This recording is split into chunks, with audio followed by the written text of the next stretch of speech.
akan saya mulai webinar pada hari ini. Assalamualaikum warahmatullahi wabarakatuh. Selamat sore semuanya. Salam sehat dan juga semangat untuk kita semua. Yang pertama yang saya hormati narasumber kita hari ini yaitu ada Kak Aulia Al-Fatihah SGZ selaku ahli gizi Puskesmas dan juga ahli gizi di Diet Cinggu.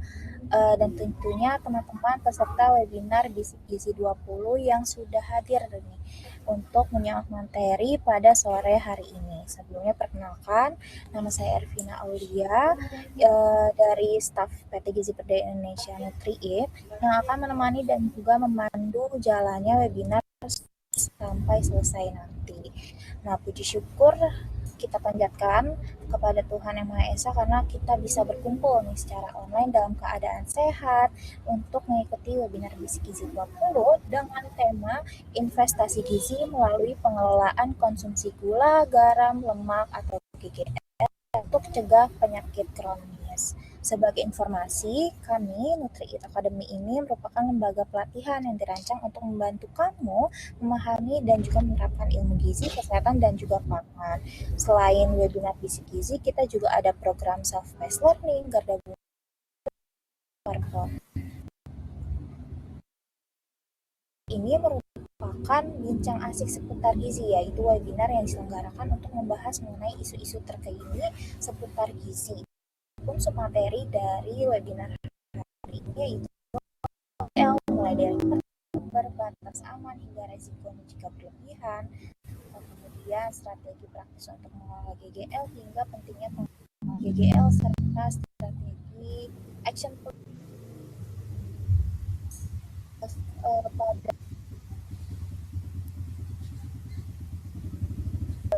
pada gabungan Diet Cinggu dan juga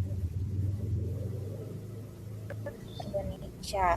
Nah, Diet Cinggu ini program nih bersama ahli dari konsultasi gizi, cek status gizi hingga personalized meal plan. Adapun sendiri organ profesi yang menaungi dan juga yang mereka dan juga berbagai program edukasi dan juga lainnya. Nah, jadi teman-teman bisa juga nih sambil di Instagram PPWI dan juga Diet Cinggu. Adapun benefit dan dari webinar kali ini adalah teman-teman dapetin materi dan juga diskusi dengan ahli gizi dan juga e-sertifikat.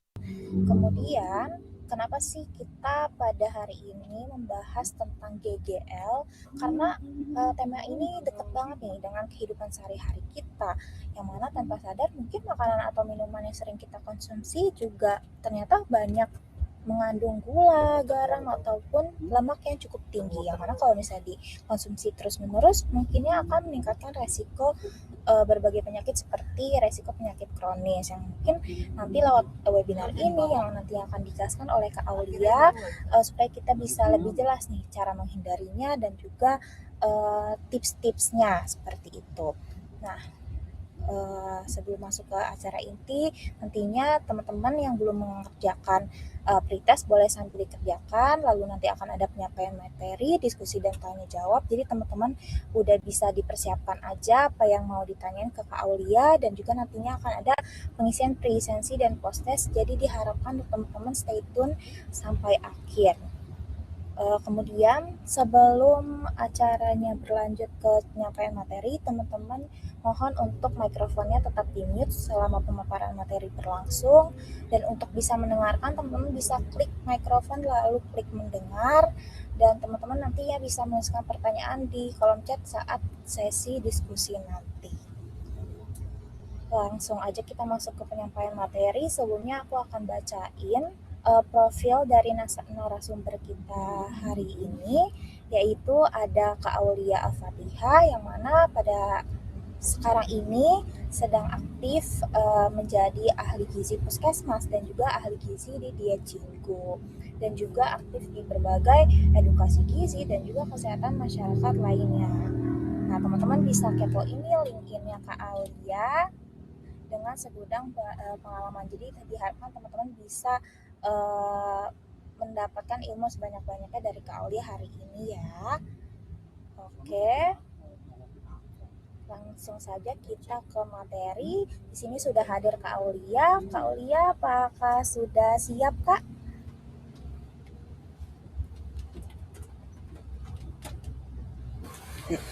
Oke, terima kasih Kak Ervina. Suara aku kedengaran jelas?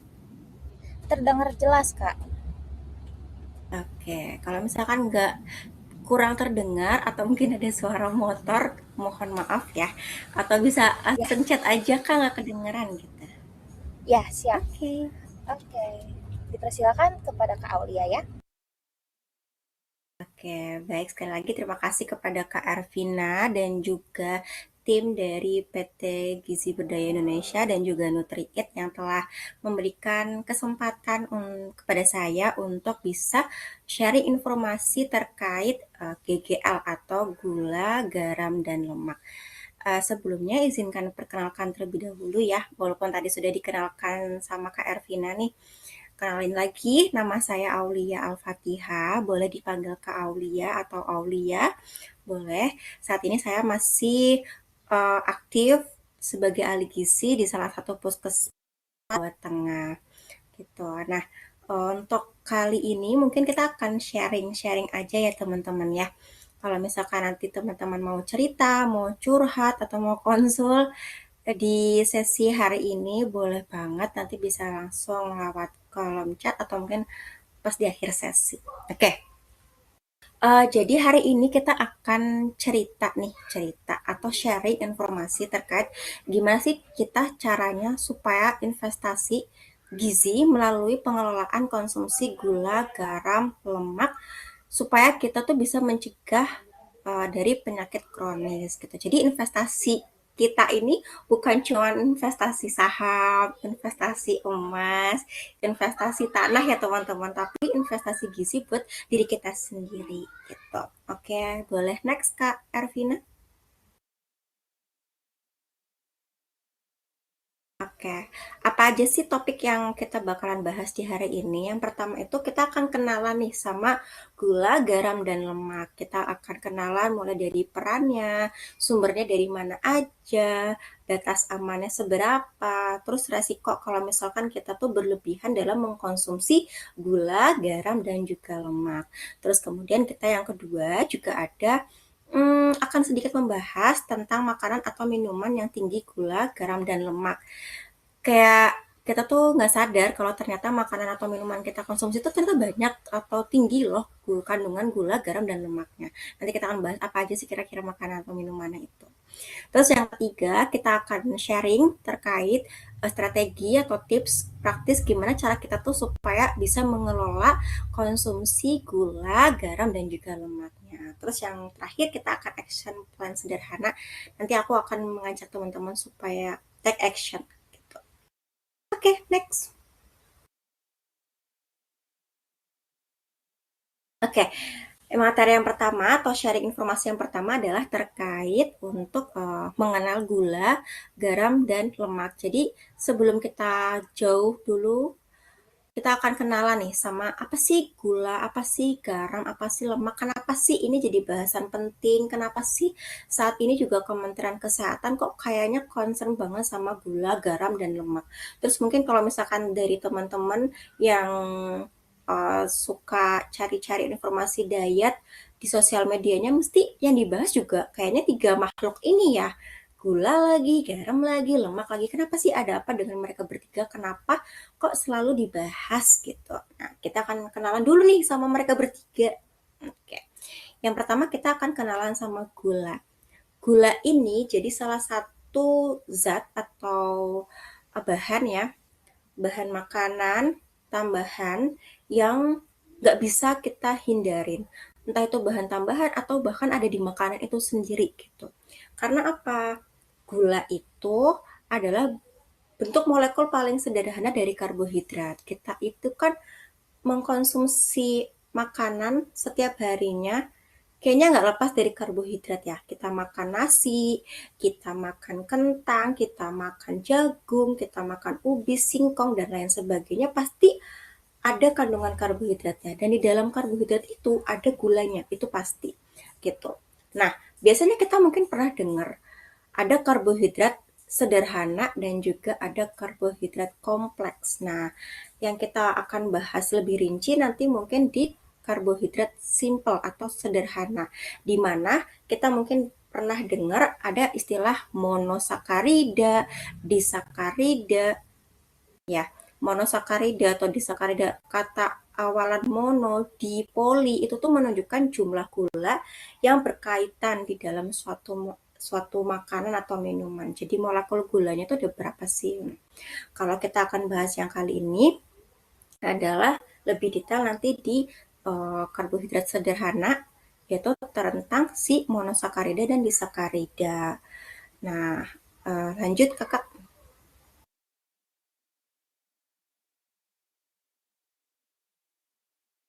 Boleh next slide. Nah, ini ya, kita kenalan dulu nih. Tadi ada gula atau ada karbohidrat sederhana, ada juga karbohidrat kompleks. Kita kenalan dulu sama si karbohidrat sederhana dulu. Karbohidrat sederhana itu kita ada kenal monosakarida dan disakarida. Monosakarida itu tersusun atas satu unit gula. Atau kalau misalkan kimianya, ya reaksi kimia itu C6H12O6. Kita nggak usah mikirin itu deh, kayaknya ribet ya. Intinya monosakarida itu hanya ada satu unit gula. Nah, apa aja nama-namanya si monosakarida itu? Satu ada glukosa, ada yang kedua ada fruktosa, yang ketiga ada galaktosa. Jadi monosakarida ini kalau misalkan kita makan, dia itu paling cepat diserap sama tubuh. Jadi karena dia itu unit paling terkecil gitu. Jadi paling gampang diserap sama tubuh, dan dia itu biasanya kalau kalau orang apa ya, kalau orang pingsan, biasanya dia akan dikasih tuh sejenis atau sekelompok dari monosakarida ini. Jadi dikasih apa, minuman manis ya yang ada madunya, biar apa, biar dia tuh pulih cepet energinya kayak gitu, karena dia cepat memulihkan energi gitu. Cuman kalau misalkan dikonsumsi berlebihan, nanti kita akan bahasnya apa aja kalau misalkan dikonsumsi berlebihan, dampaknya apa kita akan bahas. Nah, ini tadi si monosakarida itu contohnya ada glukosa, fruktosa, dan galaktosa.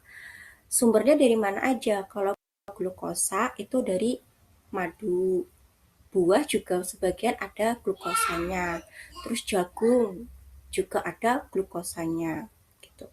Kemudian fruktosa.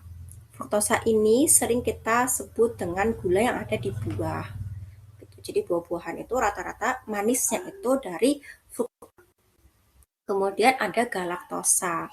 Biasanya teman-teman temuin itu dari air susu. Jadi air susu itu kan ada laktosa. Nah, laktosa itu gabungan dari glukosa dan galaktosa gitu. Jadi ada galaktosa itu salah satu bagiannya si laktosa lah, diproduksi dari laktosa gitu. Itu tadi yang dari monosakarida.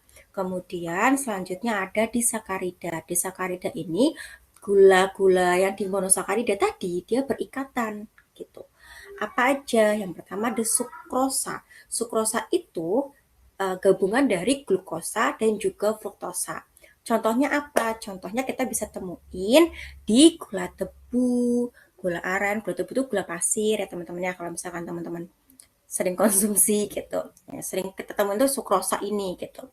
Biasanya sukrosa juga yang paling sering ditambahkan untuk pemanis di minuman kemasan. Kalau misalkan teman-teman lihat susu kemasan itu kan di bawahnya laktosa biasanya ada komposisinya tuh sukrosanya ada berapa gitu. Nah, ini sering banget salah satu jenis gula yang sering kita temuin itu si sukrosa ini gitu.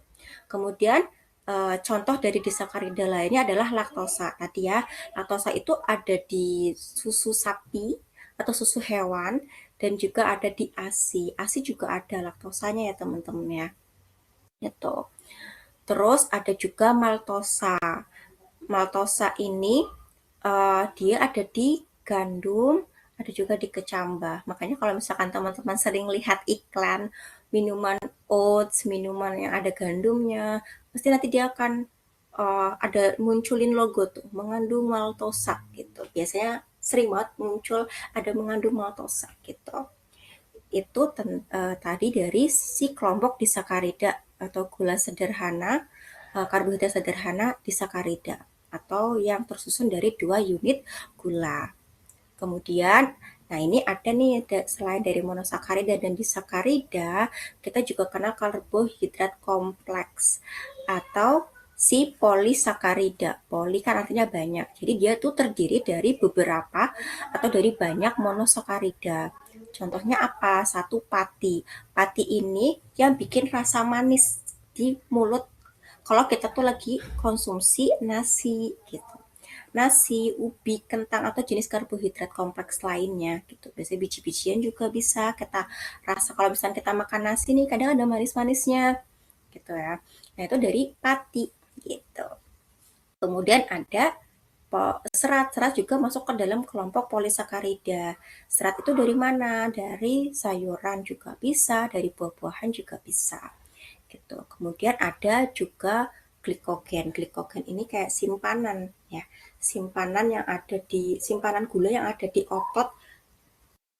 Biasanya sih sebenarnya di otot dan di hati hewan gitu. Makanya kalau misalkan kita makan daging ya, makan makan daging hewan lah gitu.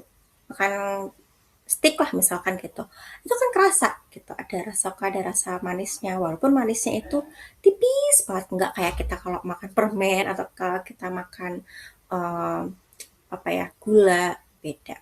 Cuman dia masih ada ciptakan rasa manis itu tadi karena ada gula, ikatan beberapa gula atau ikatan dari beberapa monosakarida tadi, namanya glikogen gitu. Itu kenalan sedikit aja sih tentang gula. Nanti kita akan bahas lebih lanjut di next slide. Slide selanjutnya. Nah, ini sebetulnya gula itu penting nggak sih buat kita? Sebenarnya gula juga kita butuhkan untuk tubuh kita sendiri. Karena apa? Gula sendiri sebagai energi utama. Contohnya apa? Jenis karbohidrat kompleks ya. Ubi, nasi, kentang. Itu kan kita setiap hari juga butuh yang namanya karbohidrat. Nah, di dalam karbohidrat sendiri kan tadi sudah saya sampaikan juga ada gulanya gitu. Jadi yang menciptakan rasa manis, yang memberikan sensasi rasa manis dalam mulut itu ya juga terkandung di karbohidrat gitu. Terus di bidang makanan atau ada untuk bahan makanan sendiri itu juga dia memberikan cita rasa. Contohnya apa? Memberikan rasa manis. Terus kalau misalkan di bakery ya, biasanya kan dia juga akan memberikan aroma yang khas pada makanan gitu. Jadi dia ada kayak bau, kalau misalnya apa ya, bau-bau karamel gitu kan ya. Kita ngerti, oh ini tuh manis, ada rasa manisnya, ini makanan manis nih, ada bau-bau kayak gini gitu. Gitu. Jadi sebenarnya gula itu juga punya peranan yang positif gitu untuk tubuh kita dan juga untuk keseharian kita gitu. Yang penting kita konsumsinya dengan bijak. Oke, selanjutnya. Nah, tadi kita kenal gula. Gula itu kan tadi kita punya peranan juga sebagai memberikan rasa manis ya. Nah, kalau misalkan di industri pangan sendiri, kita kenal ada namanya pemanis alami dan juga pemanis buatan atau sintetis kimia. Ini kita juga perlu sedikit bahas karena kadang ada sedikit kerancuan kayak bilang dia nggak boleh makan gula. Sebenarnya gula apa sih yang nggak boleh dikonsumsi atau gula apa sih yang sebetulnya dibatasin gitu. Nah, gula sama pemanis itu sering jadi apa ya namanya tadi ya, kesalahpahaman. Kalau gula itu kan tadi ya ada banyak tuh gitu. Kalau pemanis ya tadi ya memberikan rasa manis dan dia itu nggak mesti alami, ada juga yang buatan dan konsumsinya perlu dibatasin. Nah, pemanis alami itu sendiri pemanis yang diperoleh dari bahan nabati atau hewani, biasanya diikuti sama zat gizi lain. Contohnya apa? Ada gula pasir, ada madu. Madu kan biasanya gabung tuh ada propolis, ada vitamin juga yang lainnya gitu. Terus ada gula aren, ada gula jawa, ada sirup jagung, ada stevia gitu. Itu adalah contoh pemanis-pemanis alami. Pemanis buatan seperti apa? Pemanis buatan itu biasanya yang dibikin secara kimia atau melalui sintetis kimia. Biasanya dia tuh punya kemanisan lebih tinggi, tapi dia punya 0 kalori. Nah, biasanya ini yang cukup kalau misalkan apa kadarnya terlalu tinggi itu juga akan membahayakan. Sama sih sebetulnya dengan yang alami, cuman ini yang biasanya sering jadi concern kita tuh di pemanis buatan gitu.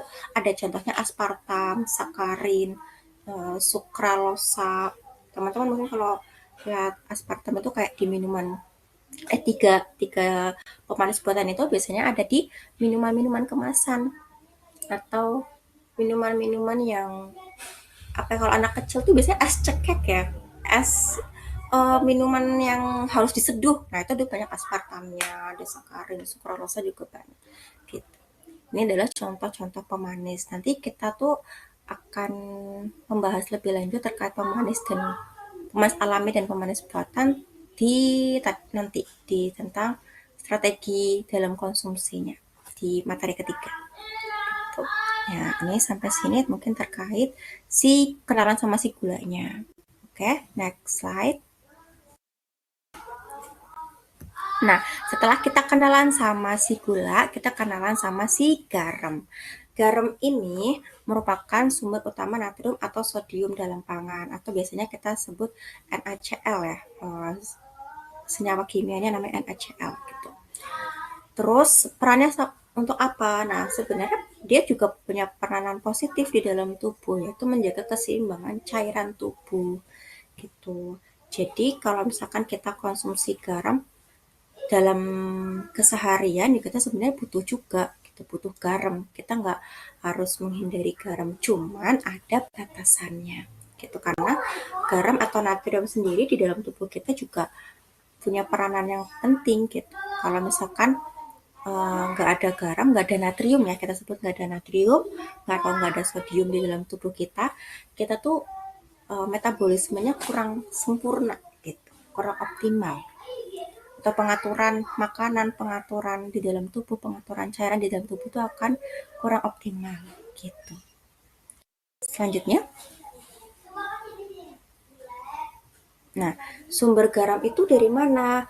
Secara alamiah, natrium atau sodium atau garam ya yang memberikan rasa asin ya, ditemukan dalam jumlah sedikit pada makanan.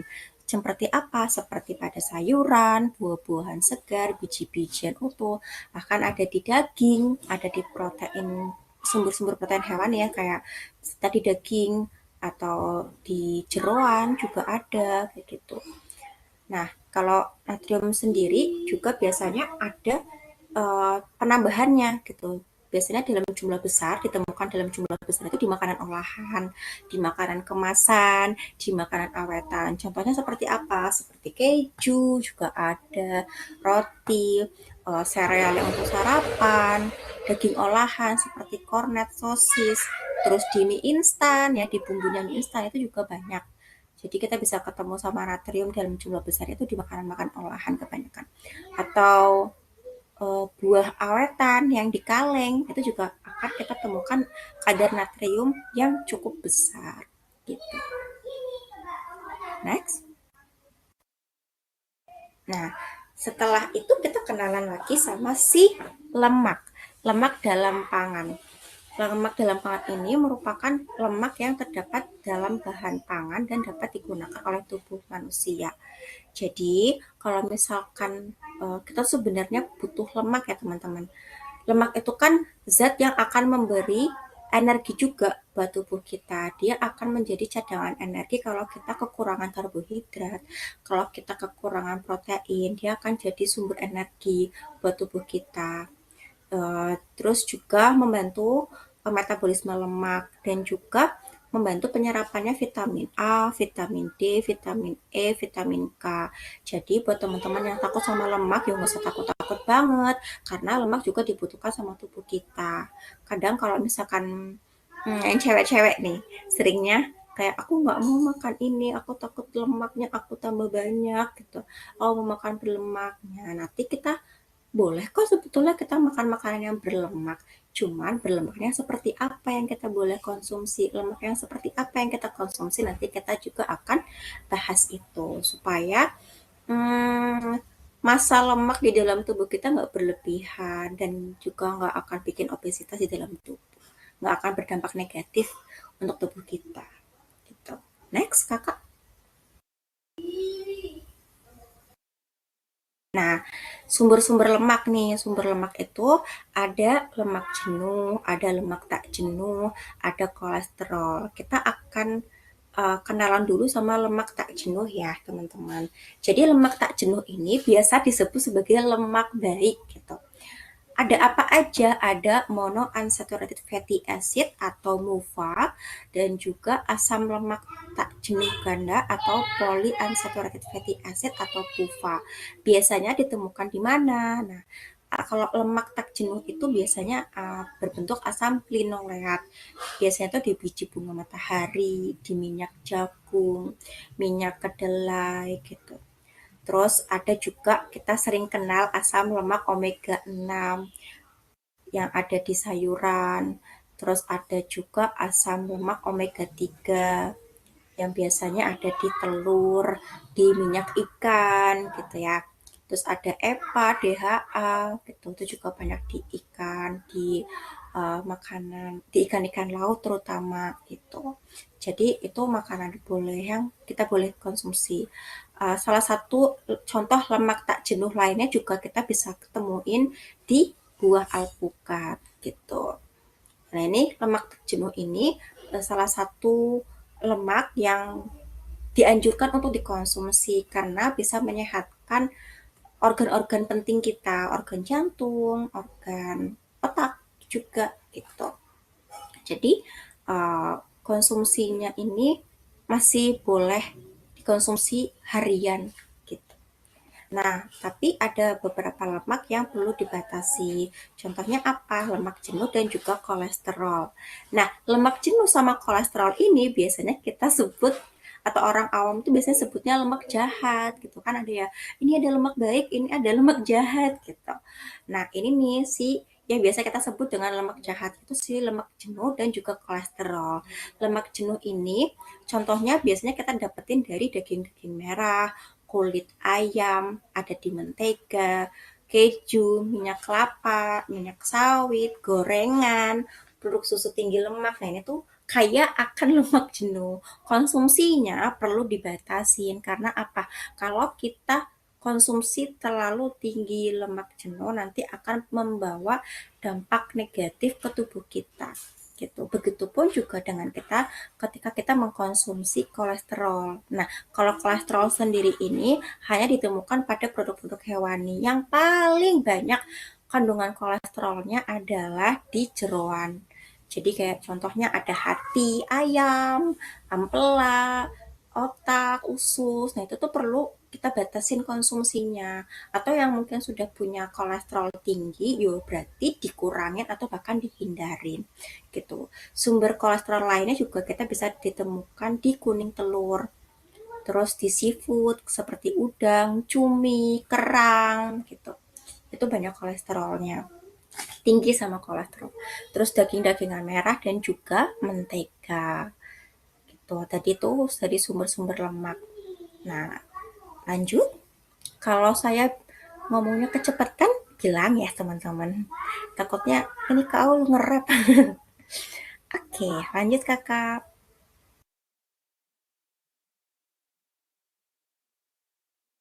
Nah, tadi kita sudah kenalan sama perannya gula, garam, lemak, sumbernya dari mana aja, jenisnya apa aja. Nah, sekarang kita akan membahas terkait batas aman untuk konsumsi gula, garam, dan lemak. Nah, sebenarnya kalau gula, garam, dan lemak itu kita juga kembali ke diri kita. Kalau yang saya tampilkan di sini adalah rekomendasi dari Kementerian Kesehatan. Yang pertama untuk gula. Gula itu, konsumsi gula itu dibatasi sebanyak 54 gram per hari atau setara dengan 4 sendok makan gula. Jadi kalau misalkan teman-teman nih itu kira-kira aku sehari udah makan gula berapa gram ya gitu. Kita lihat biasanya di label makanannya gitu. Aku tadi makan em, apa tuh, biskuit gulanya sekian, udah makan ini, makan teh, minum teh gulanya udah 1 sendok, terus makan permen kandungan gula segini, minum susu, minum makanan ini dan lain-lain gitu. Kita bisa bisa lihat sendiri. Pokoknya batas aman untuk konsumsi gula itu sekitar 50 sampai 54 gram per hari gitu. Tapi kalau untuk teman-teman yang punya sakit, misalkan diabetes atau intoleransi laktosa atau mungkin ada penyakit lain ya yang hormonal mungkin seperti contohnya PCOS ya pada wanita biasanya itu ya gulanya berarti harus lebih turun lagi konsumsi gulanya berarti ada di bawah 50 gram per hari supaya tidak memperparah kondisi kesehatannya gitu. Kemudian ada batas konsumsi garam. Nah, batas konsumsi garam itu kita batasi sebanyak 2000 mg natrium per hari atau setara dengan 1 sendok teh garam dapur. Nah, ini juga teman-teman bisa lihat di label makanan. Atau kita kira-kira nih, kalau misalkan kita lagi masak, itu kok kira-kira berapa ya garamnya? Sudah berapa gram ya yang aku tambahkan gitu. Terus lemak, konsumsi lemak itu juga dibatasi sebanyak 72 gram per hari atau setara dengan 5 sendok makan minyak. Ini juga termasuk lemak pada gorengan, lemak pada makanan-makanan jajanan-jajanan yang kita juga konsumsi, jajanan kaki lima terutama yang paling banyak biasanya ya, yang mengandung lemak, apalagi lemaknya biasanya minyaknya dipakainya berulang kali. Nah, kita perlu perhatikan kondisi lemaknya dan jumlah lemak yang kita konsumsi dari situ juga. Gitu. Nah, paling aman tadi batas amannya itu di 72 gram per hari. Nanti teman-teman bisa kira-kira aku udah makan apa aja ya hari ini ya gitu. Kalau seharinya aku udah makan apa, jajan apa ya, kira-kira kok kandungan lemaknya berapa banyak ya, kira-kira udah sampai 5 sendok makan belum ya, sepertinya itu bisa kita kira-kira sih kalau misalkan kita melihat cara pembuatannya atau mungkin kita cek di label makanannya gitu. Next, selanjutnya. Nah, tadi kita berbicara mungkin peran positif dari gula, garam, dan lemak itu banyak. Tapi tadi saya juga sampaikan kalau misalkan kita konsumsinya berlebihan juga akan memberikan dampak negatif ke tubuh kita sendiri. Salah satunya yang paling banyak adalah dari penyakit tidak menular gitu atau penyakit degeneratif, penyakit yang seringnya diturunkan gitu. Makanya kadang ada yang bilang, oh ibunya diabetes, berarti nanti mungkin anaknya diabetes. Sebenarnya kita bisa putus rantai itu dari kita sendiri. Misalkan orang tua saya itu hipertensi, tapi saya bisa memutus jalur itu supaya tidak turun ke anak saya dan juga tidak turun ke saya dengan cara apa? Dengan menjaga pola makan kita, pola gizi seimbang gitu. Dan juga lebih bijak untuk mengkonsumsi gula, garam, dan lemak tadi. Supaya apa? Supaya tidak berlebihan. Karena resikonya apa? Nah, salah satu beberapa resikonya yang akan saya paparkan di sini ada di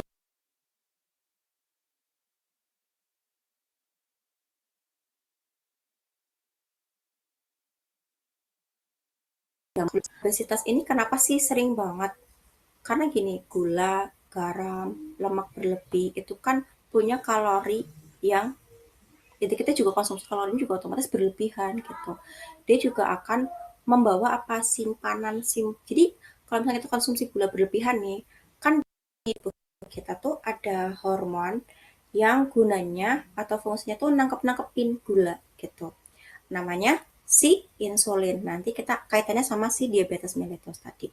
Kalau misalkan kita makan gula berlebihan, contoh misalkan ya, si insulin tadi yang gunanya nangkep-nangkepin, dia kan jumlahnya terbatas tuh. Tapi konsumsi gulanya kita kebanyakan, si insulin bingung, ini aku harus nangkep yang mana lagi ya? Aku naruh di mana lagi ya? Gitu. Ditaruhlah di perut, taruhlah di organ lain, taruhlah di mana, di mana, di mana, di mana. Akhirnya apa? Jadi tumpukan cadangannya berlebihan, cadangan energi tapi berlebihan gitu. Akhirnya apa? Dia numpuk jadi visceral fat atau lemak yang ada di yang nutupin organ-organ tubuh. Akhirnya apa? Organ-organ tubuh lainnya tidak bisa bernapas gitu. Terus apa? Ketika si hormon insulinnya dia itu nangkepin gulanya berlebihan, dia bingung, dia kerjanya ekstra kan otomatis gitu. Jadi apa? Penurunan hormon insulin. Nanti akhirnya jadi apa? Jadi diabetes mellitus. Biasanya tipe 2 gitu. Itu yang karena tadi ya pola makan atau habit kita terkait makanan gitu. Terus ada juga masalah gigi seperti karies gitu. Jadi kalau misalkan kita konsumsi gula berlebihan, itu juga akan menimbulkan gigi kita itu bisa karies. Itu sering banget sih terkait karies ini. Kalau yang konsumsi gula biasanya pada anak-anak kecil. Kalau misalkan teman-teman lihat anak-anak kecil suka makan permen ya, itu kan banyak banget tuh anak-anak yang giginya gupis kalau orang Jawa bilang kayak gitu, karies gigi gitu. Kemudian ada penurunan fungsi ginjal.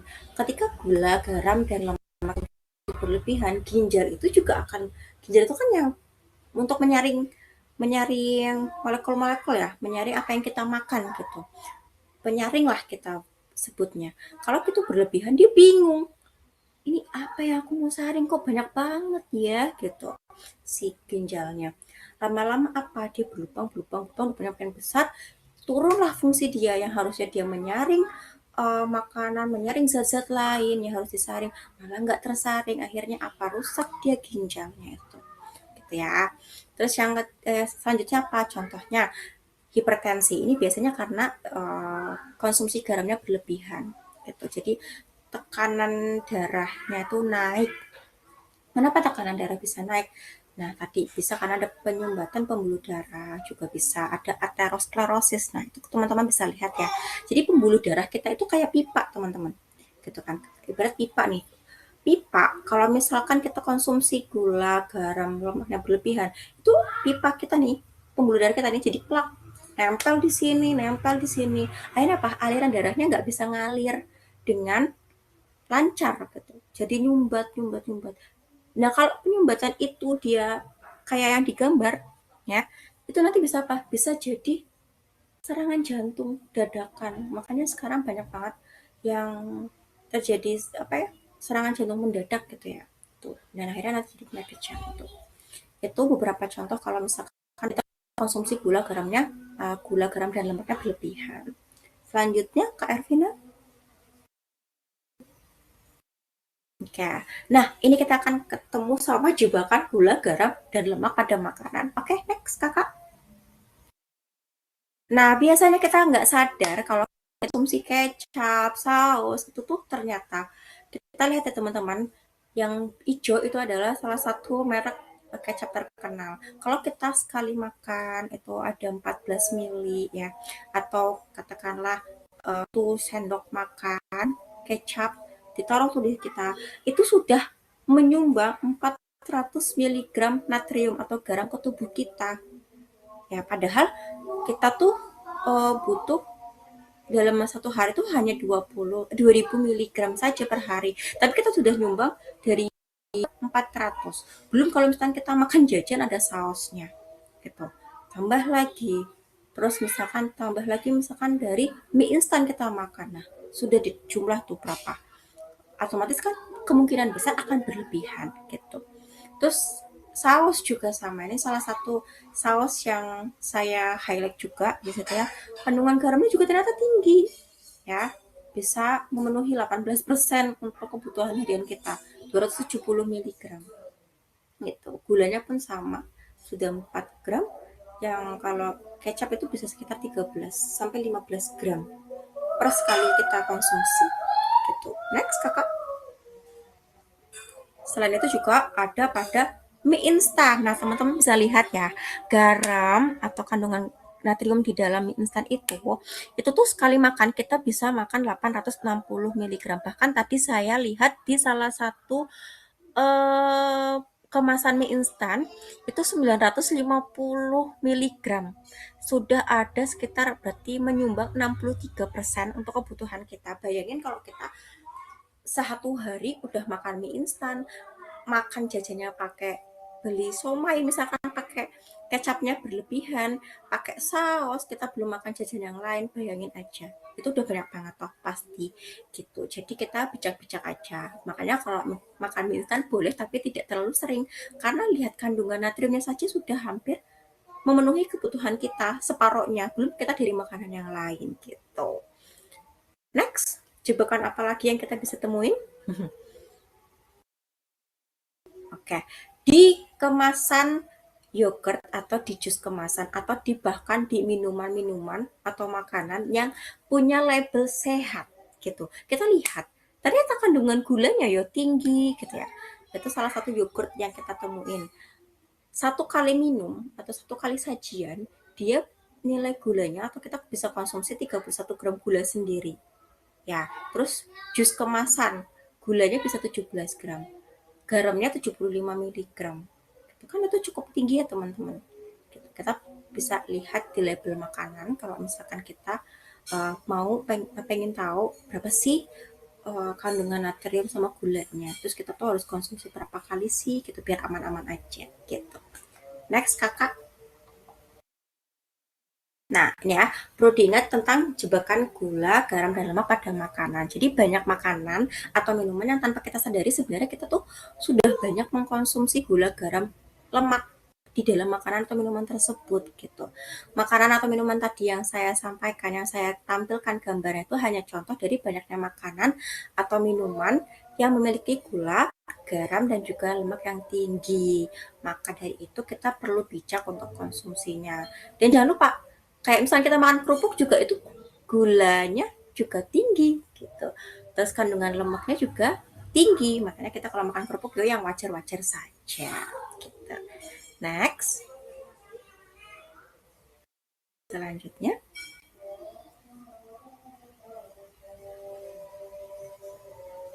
Oke. Nah, ini ada tips kelola konsumsi gula, garam, dan lemak. Biar kita tetap aman-aman aja. Selain tadi kita melihat batas amannya konsumsi gula, garam, dan lemak, juga ada beberapa tips supaya kita tetap bisa mengkonsumsi makanan yang kita sukai, tapi tetap aman nih kandungan gula, garam, dan lemaknya. Selanjutnya kakak. Oke. Yang pertama adalah membiasakan makan bergizi seimbang. Kenapa sih kita harus makan bergizi seimbang?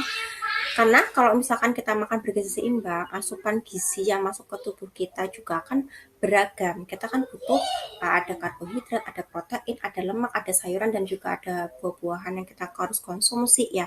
Semakin banyak, semakin beragam juga akan meminimalisir kandungan gula, garam, dan lemak di dalam makanan yang kita konsumsi. Tapi kita juga harus ingat proses masakannya seperti apa. Kalau misalkan semuanya beragam, tapi semuanya digoreng, ya sama aja, berarti kan tinggi lemak gitu. Kita juga lihat dari cara pengolahannya gitu. Kemudian yang kedua, hindari makanan atau minuman kemasan atau yang diawetkan. Jadi kita tuh perlu membiasakan untuk makan makanan atau pilih bahan makanan segar gitu, bukan yang dari kemasan ataupun yang diawetkan karena makanan yang dikemasan, makanan yang diawetkan itu cenderung punya garam, gula, dan lemak yang tinggi. Contohnya apa? Contohnya misalkan ikan kaleng, sarden gitu ya.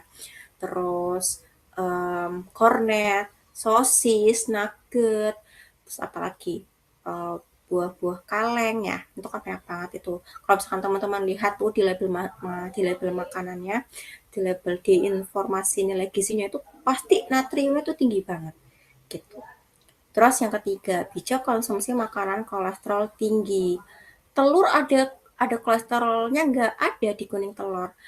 Tapi apa kita perlu bijak saja kalau misalkan kita masih kadar kolesterol kita tuh normal, nggak masalah sehari satu. Tapi kalau misalkan kita punya kolesterol yang tinggi, kadar kolesterol tinggi, kuning telurnya kita batasi seminggu cukup 3 kali saja karena dia punya kandungan kolesterol yang cukup tinggi.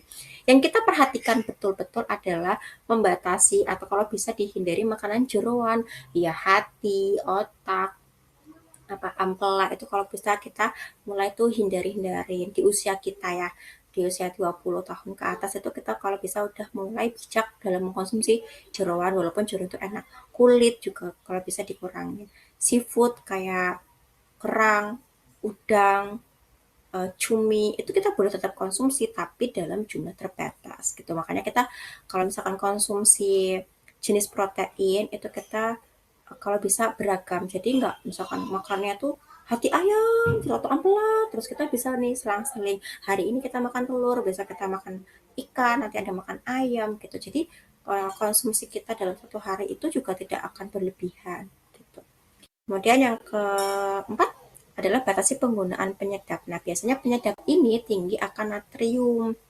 Biasanya kita temuin di MSG atau micin ya gitu. Monosodium glutamat atau penguat rasa. Kita bijak-bijak saja untuk mengkonsumsi atau kita menggunakan penyedap gitu. Jadi jangan terlalu banyak penggunaan penyedapnya. Kita bisa kok alihkan dengan herbs yang ada di lingkungan kita kayak bawang putih, bawang merah, ketumbar, daun salam. Nah, biasanya nih kalau buat MPASI, gulasnya kan di puskesmas lebih concernnya ke gizi ibu hamil dan juga anak bayi balita. Saya biasanya untuk menyarankan kalau misalkan mau makanan itu lebih kuat rasanya itu dikasih daun salam gitu dan banyak ibu-ibu yang sudah mencobanya gitu. Nah, yang terakhir adalah baca label pada kemasan makanan. Tadi ya teman-teman, jadi jangan sungkan-sungkan kalau misalkan lagi ke mall, ke supermarket, pengen beli jajan, lihat, oh di sini kayak natriumnya tinggi banget, kita tinggalin. Atau, oh aku pengen ya tapi pengen banget. Oke lah, berarti aku dalam sehari makannya nggak harus satu full, kita bisa nih disimpan lagi, ditaruh di kulkas buat besoknya, kayak gitu. Nah, next kakak. Oke. Nah, terkait tadi ya label makanan, ternyata kita juga sudah mulai nih digencarkan terkait Nutri Level. Mungkin teman-teman sudah pernah lihat ya, kalau kemarin-kemarin itu dari Kementerian Kesehatan, dari Pak Budi Gunadisadikin itu sudah mengenalkan Nutri Level. Jadi udah kayak di Singapura, udah kayak di Malaysia, kita nih udah mulai mengejar terkait label Nutri Level ini gitu. Nah, ada tingkatannya yaitu grade A, B, C, dan D. Nah, itu biasanya untuk tahu nih biar kita tuh lebih mudah mengetahui makanan itu tuh tinggi nggak ya gula, garam sama lemaknya gitu. Nah, kalau di grade A itu tuh kalau kandungan gula pada makanan per 100 mili pangannya itu kurang dari sama dengan 1 gram ya. Dan di sini tuh di grade A itu dia tanpa pemanis tambahan apapun gitu. Terus di grade B dia lebih dari 1 sampai 5 gram per 100 mili pangan olahan, atau katakanlah kita gambarnya minuman minuman kekinian aja deh ya gitu, kopi misalkan di kopi shop gitu. Terus kalau misalkan di grade C gulanya itu nggak boleh lebih dari 10, jadi antara 5 sampai 10 gram per 100 mili.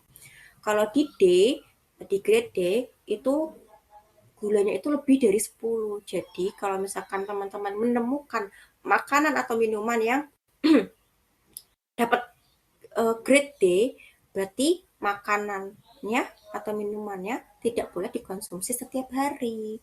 Paling enggak seminggu sekali, 2 minggu sekali, atau kalau bisa sebulan sekali gitu.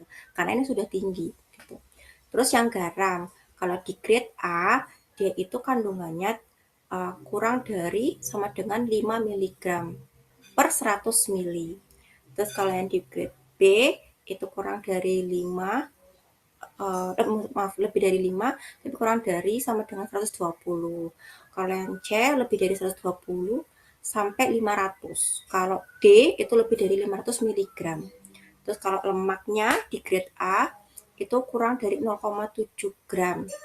Kalau B 0,7 sampai 1,2 gram per 100 miligram ya, ingat 100 mili atau 100 miligram gitu. Terus kalau di grade C itu lebih dari 1,2 sampai 2,8 gram lemaknya. Kalau di grade D itu lebih dari 2,8. Pokoknya kalau yang ingat-ingatnya gini, kalau di grade A, yang dapat grade A, makanan atau minuman grade A, kita tuh bisa konsumsi setiap hari boleh. Tapi kalau yang di grade B, kita kita boleh mungkin mulai dijarangin. Grade B dan C mulai dijarangin. Kalau D, itu kita mulai seminggu sekali atau 2 minggu sekali kita konsumsi gitu. Jadi jangan terlalu sering. Next, kakak. Nah, ini ya mengenal terkait gulanya gitu. Jadi kalau misalkan kita lihat gula itu em, yang ada di Nutri Level itu tuh mencakup semua jenis monosakarida dan disakarida. Berarti apa? Gula tebu, gula aren, gula jagung, ya sirup jagung gitu.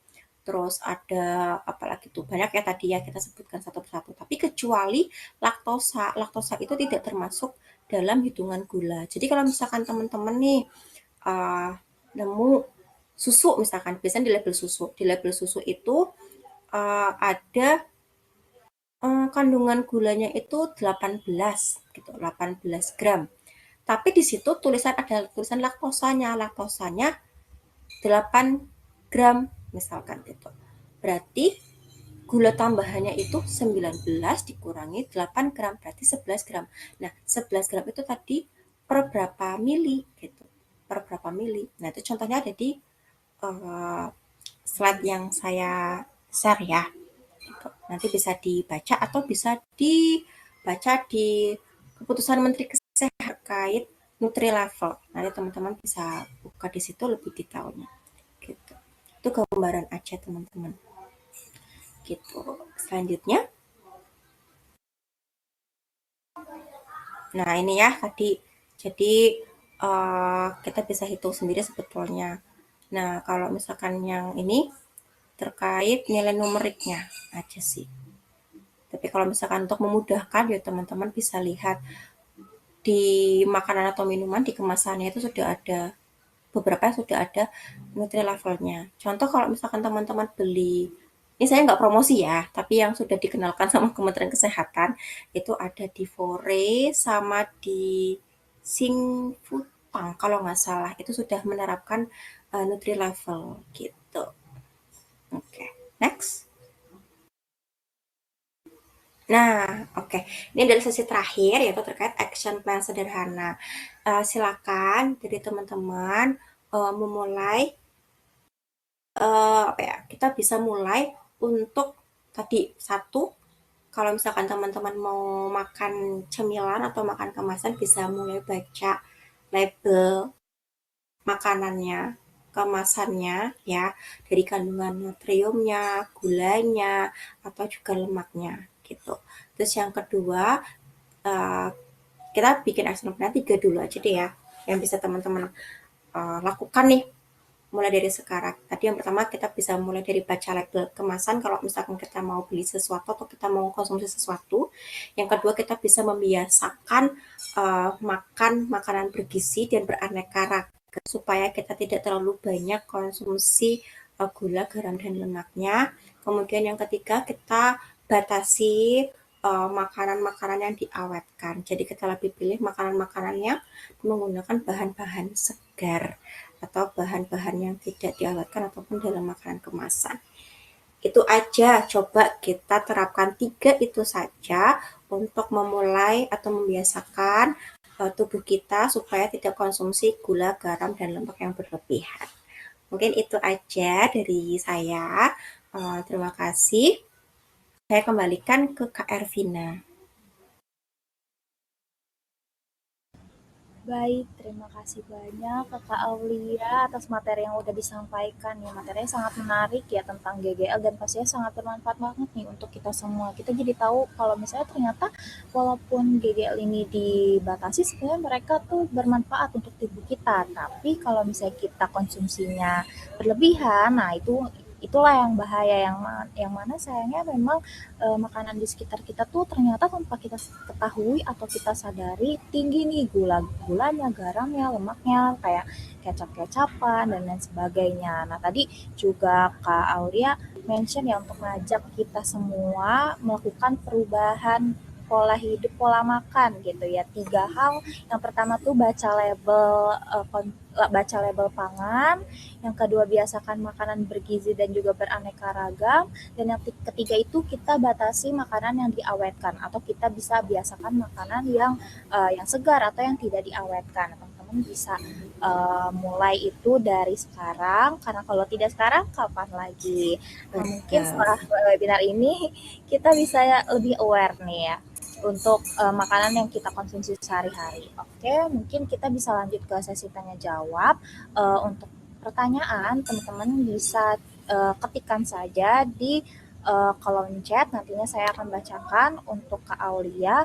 Untuk pertanyaan kita batasi sebanyak 3 pertanyaan saja. Jadi untuk 3 penanya tercepat, silakan diketikkan saja di kolom chat. Boleh kepada para peserta sekalian.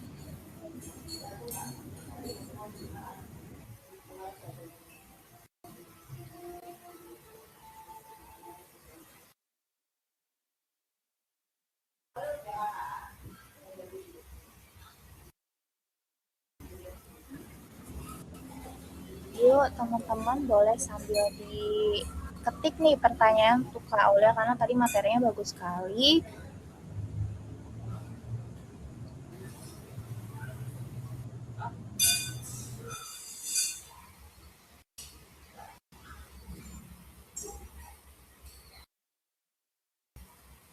Atau barangkali dia mau cerita, curhat tentang si gula, garam, dan lemak. Biasanya tuh kalau kebetulan kan sering di posyandu nih. Kebetulan tadi sore saya habis dari posyandu remaja. Itu anak-anak kan isinya anak-anak remaja gitu yang cerita, Kak gimana sih caranya buat ngurangin makan mie? Mie itu enak banget gitu katanya. Jadi kita bisa cerita-cerita juga di situ. Tadi kayaknya ada yang masuk ya. Iya, tadi ada yang mengangkat tangan. Kalau nggak salah Kak Fadila Alifa ya kalau nggak salah. Apakah benar Kak tadi mengangkat tangan?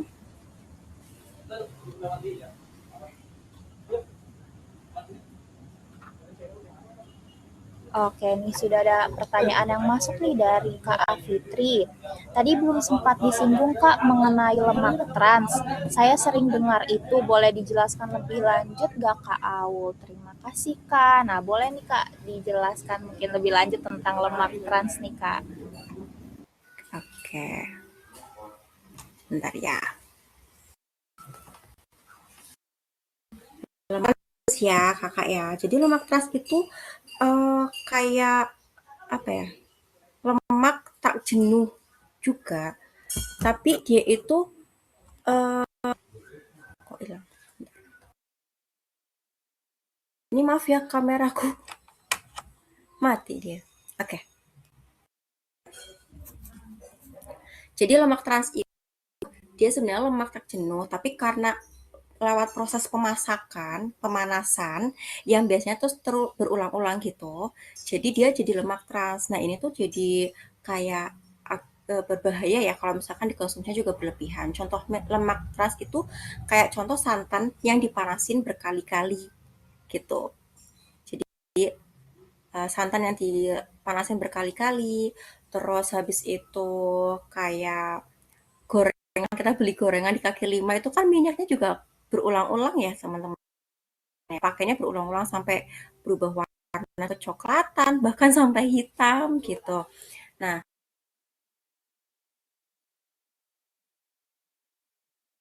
itu kan ya, itu akan satu bisa menyumbat pembuluh darah kita juga.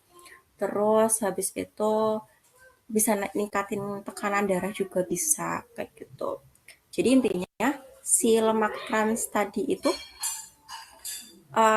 sebenarnya dia mungkin bisa dari lemak baik, tapi karena melalui proses pemanasan yang berulang, akhirnya jadi apa namanya ikatannya ya mungkin ya ikatan molekulnya itu jadi berubah, akhirnya tadi malah jadi lemaknya lemak jahat gitu, kita sebut lemak jahat kayak gitu yang bisa membahayakan ke tubuh kita sendiri gitu. Intinya seperti itu.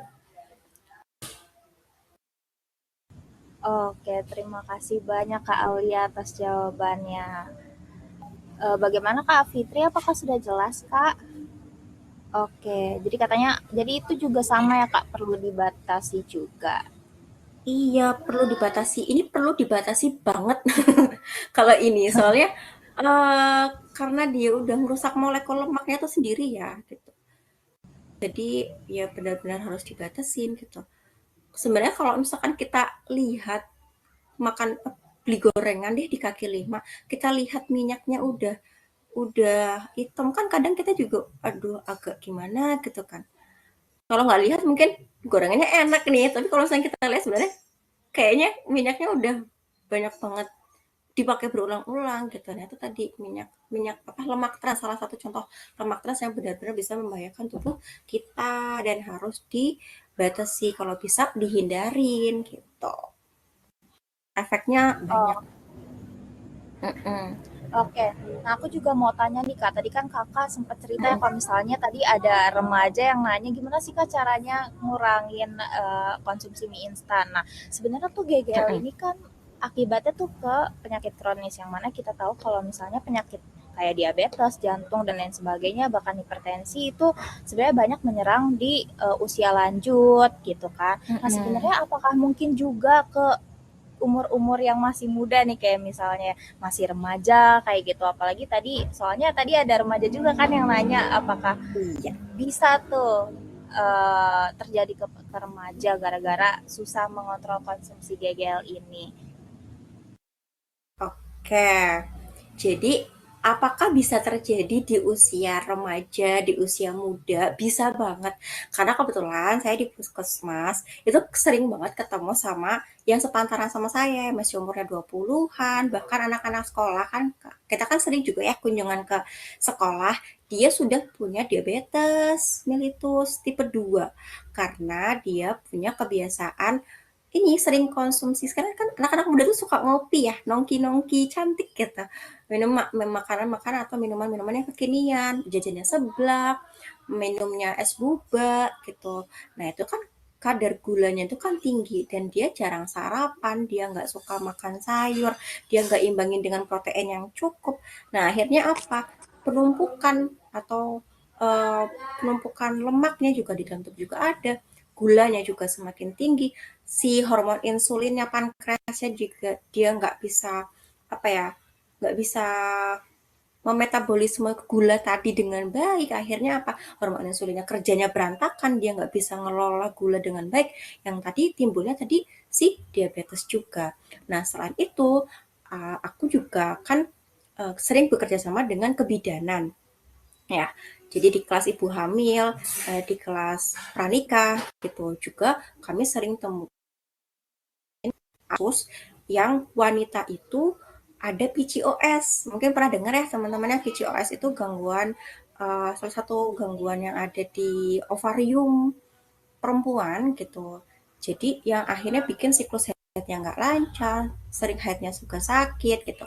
Ini dia mengganggu metabolisme. Sekarang namanya bukan PCOS deh kalau nggak salah namanya jadi PCOM kalau nggak salah intinya lebih detail lagi ke metabolismenya dan itu apa diawali dari mereka suka makan makanan manis jadi kerja hormon insulinnya tadi yang berantakan gitu jadi apakah konsumsi gula garam lemak berlebihan itu hmm, punya dampak negatif ke anak-anak muda ya banyak pasti tadi anak-anak muda juga saya pernah temuin itu anak SMP kalau tidak salah pada saat cek kesehatan berkala di sekolah itu ada yang tensinya tinggi karena suka makan gorengan dan dia tuh obesitas sudah sampai tipe berapa berarti obesitas udah obesitas tipe 2 kalau nggak salah karena gede banget anaknya gitu betul-betul besar dan tensinya juga tinggi dan dia juga sering mengalami kelelahan jadi kalau misalkan olahraga dia nggak bisa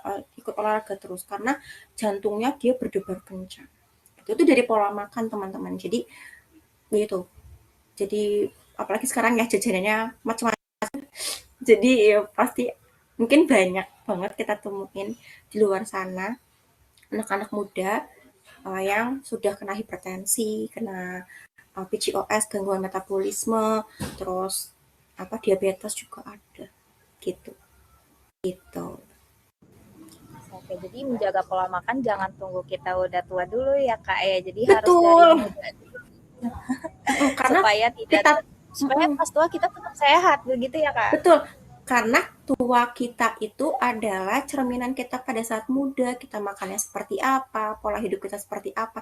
Istilahnya tuh ya, kita tuh sekarang lagi nabung buat masa tua kita. Kayak gitu. Masa tua kita tuh biar kita nikmatin karena itu hasil tabungan kita di masa sekarang gitu. Oke, betul sekali, Kak. Nah, selanjutnya nih ada pertanyaan terakhir nih, Kak. Pertanyaan penutup dari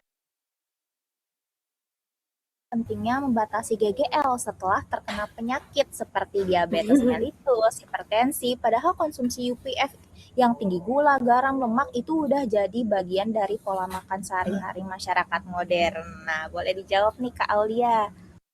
Oke, kenapa banyak orang baru sadar pentingnya membatasi GGL setelah terkena penyakit? Satu, karena biasanya orang-orang itu pada takut untuk cek kesehatan dirinya sendiri, gitu. Akhirnya apa? Biasanya gini, kalau yang saya sering temuin di puskesmas itu, mereka sudah punya banyak keluhan, gitu. Eh, Sering pusing, badannya sering pegel, tapi mereka nggak mau ngecek tubuhnya, nggak mau ngecek kadar kolesterolnya, kadar gula darahnya, asam uratnya, gitu ya. Jadi mereka ya nggak ngerti, mereka makan-makan biasa aja, mereka mikirnya gini, oh aku sehat kok, aku cuma rasa kayak gini doang, biasa aja, kayak gitu, aku nggak kenapa-napa. Aku kalau misalkan diperiksa nanti malah tambah sakit kayak gitu biasanya. Akhirnya apa? Mereka tidak mau membatasi makanan-makanan tadi. Nah, ketika sudah tahu, jadinya apa? Mereka langsung buru-buru, aduh, gula darahku naik, gula darahku tinggi banget, berarti aku harus nurunin ini gitu. Mereka nggak ada upaya pencegahan karena mereka belum sadar gitu. Sebenarnya kayak gitu.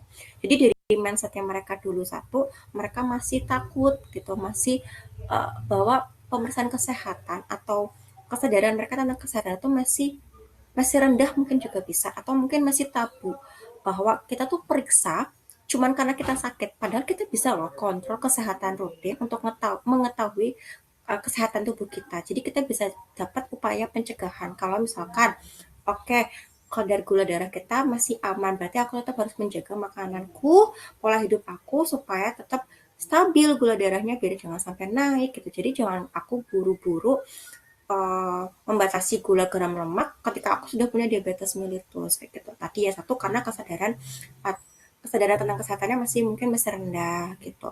Atau mungkin yang kedua dia nggak mau memeriksakan dirinya, nggak mau kontrol rutin. Ini juga jadi kenapa masih banyak orang belum sadar atau baru sadar itu telat sadar ya membatasi GGL ketika sudah sakit kayak gitu. Terus yang ketiga mungkin juga karena tadi ya konsumsi UPF tinggi gula garam lemak itu sudah menjadi bagian pola makan sehari-hari di masyarakat modern karena apa? Karena sudah sama strategi marketing gitu. Jadi kita juga harus bijak sama marketing-marketing yang dikasihkan sama perusahaan-perusahaan makanan dan minuman. Kenapa? Karena mereka akan membrandingkan diri mereka di bagian yang baik-baik saja gitu.